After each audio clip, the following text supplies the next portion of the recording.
Hey friend, welcome back to the Special Kind of Motherhood podcast. Today we're going to be talking about a topic that every mom can relate to. That is decision fatigue, especially whenever it comes to making healthier choices.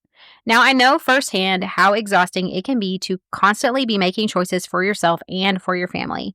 Things like what's for dinner? Should I buy organic or conventional? Should I exercise this way or that way? Should I do yoga or strength training?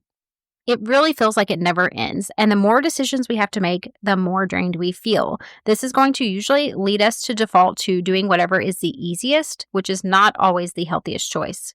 Here's the thing though, healthy living doesn't have to be complicated. There are simple ways to eliminate decision fatigue so that making good choices just becomes second nature. And today I'm going to show you how to do that. So let's get started. Welcome to the Special Kind of Motherhood podcast. This podcast is for busy moms who want to feel their best and create a healthier home without stress or confusion.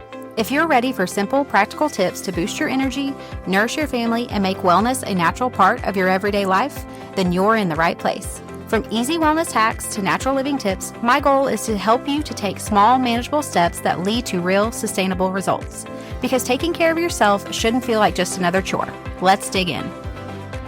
All right, so let's get started. I have times where I have felt completely overwhelmed with meal planning. I want to feed my family healthy, nourishing meals, but then I wouldn't plan ahead because I didn't know what to make. And then by dinner time, I would just find myself staring at the fridge, just totally blank on any idea of anything to make. And then I would end up grabbing whatever was easiest or just ordering takeout or having my husband stop on his way home from work to get something because I didn't have the mental energy anymore by that point in the day to decide what to do. And it can feel so frustrating, like it's failing at something that should be really, really simple, but it isn't. Then I realized something. It wasn't that I didn't know what to cook for my family or what to eat for myself.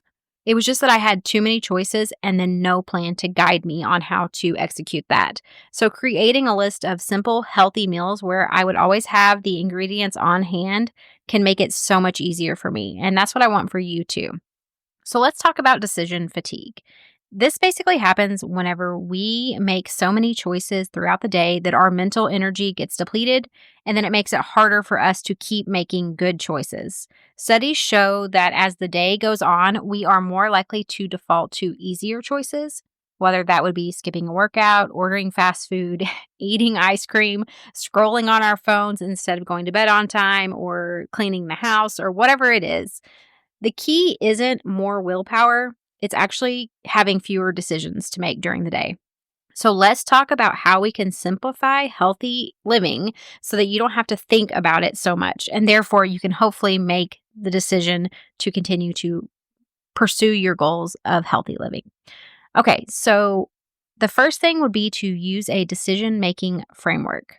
Whenever you're faced with a tough decision, use a framework or a checklist to make the process easier. Here are a couple of examples of how this could look and how you could ask yourself some questions like, let's say you're trying to figure out what you want to eat. What is the most nutritious option that I have? What is the easiest option today? And what aligns best with my long-term goals? By having a system to think through, it really prevents overthinking. It gives you just a few select answers that you can ask yourself and then quickly decide. It's also going to just help you to make quicker, better decisions. So sometimes we do make decisions harder than they need to be. And with a framework in place, it's going to help you to be able to get past that overwhelm or the overthinking and just make decisions quickly with confidence. And that's the goal. Okay, the second one would be to batch decisions. That was hard to say.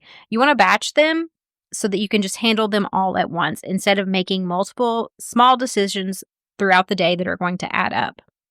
So this could be, like we've discussed, meal planning, grocery shopping, or even scheduling your workouts. By setting aside a specific time to make those decisions, it's going to free up the mental energy for you to do other things throughout the day. So this could be something like set a time each week where you're going to plan your meals, you're going to buy groceries. I actually like to do this every 2 weeks if I can, like once a month, a really big grocery haul, and then again 2 weeks later. That's what works well for me. But either way, having a set time that you do that is going to help to eliminate the decisions you have to make. And then also just schedule your workouts. So by setting these decisions ahead of time, getting them out of the way all at once, you're going to have more mental space for the day-to-day stuff that's going to come up that needs your attention.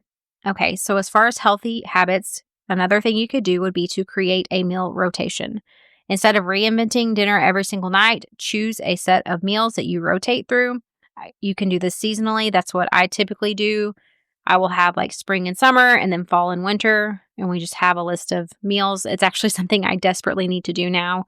We're struggling in that area, and it's something I need to update our spring and summer recipes with some dietary changes we've made and get that going again.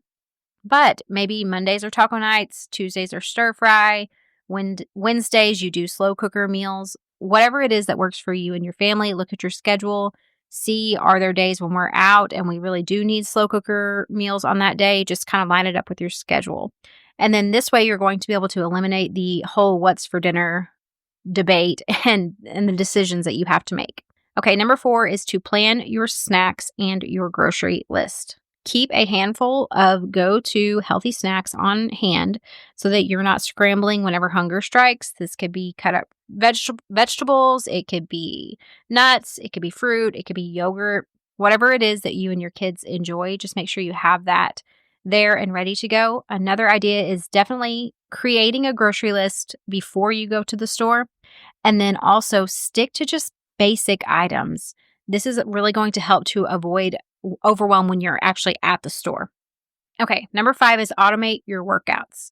So don't waste time deciding when or how you're going to work out. Pick a consistent schedule and then stick to it, whether it's that you're going to do morning stretches, an evening walk, or a quick strength training session in the afternoon. And then another bonus is if you are the type of person who wants to wear specific clothes when you work out, go ahead and lay them out in the morning. That way it's ready to go. It's also a good visual reminder for you that you planned to work out that day. Okay, number 6 is to declutter your kitchen and your pantry. I feel very strongly about decluttering.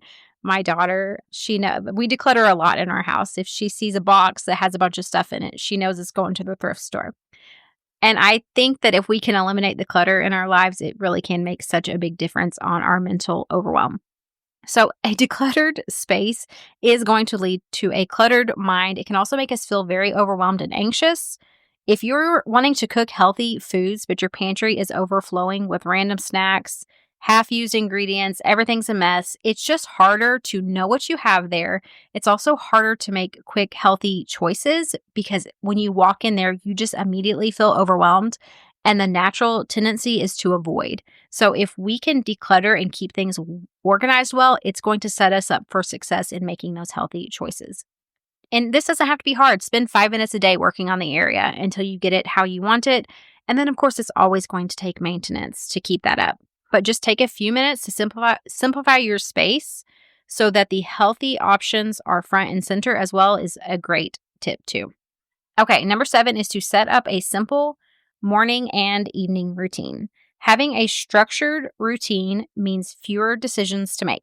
Prep breakfast ahead of time if you want, or know what you're going to have ahead of time. Set a regular wake up time, and then have a consistent wind down routine. And this is also going to help you to fall asleep faster. We've had episodes about this previously, about a good bedtime routine, but that is an amazing tip too. Number 8 is limit your choices. Too many options can lead to paralysis.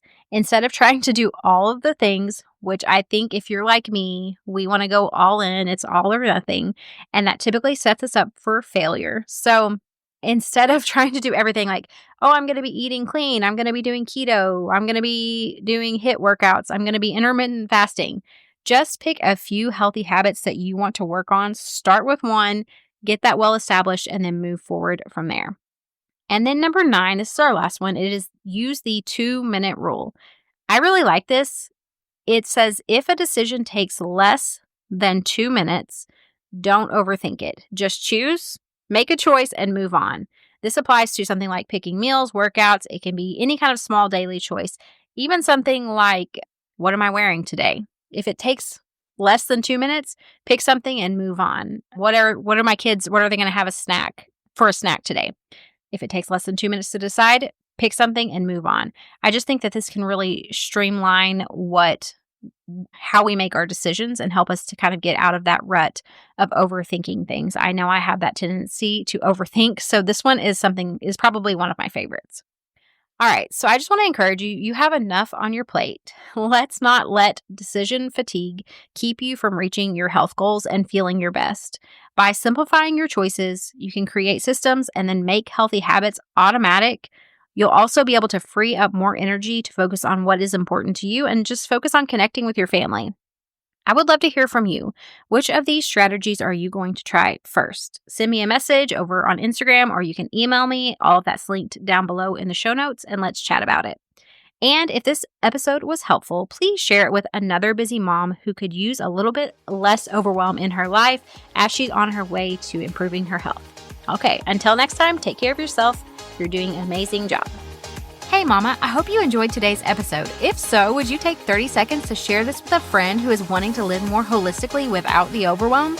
Also, don't forget to head over to Apple Podcasts to leave me a review. It blesses and encourages me to know that this show is helping you. All right, friends, it's time for me to go work in the garden and make some homemade bone broth. I will see you back next week.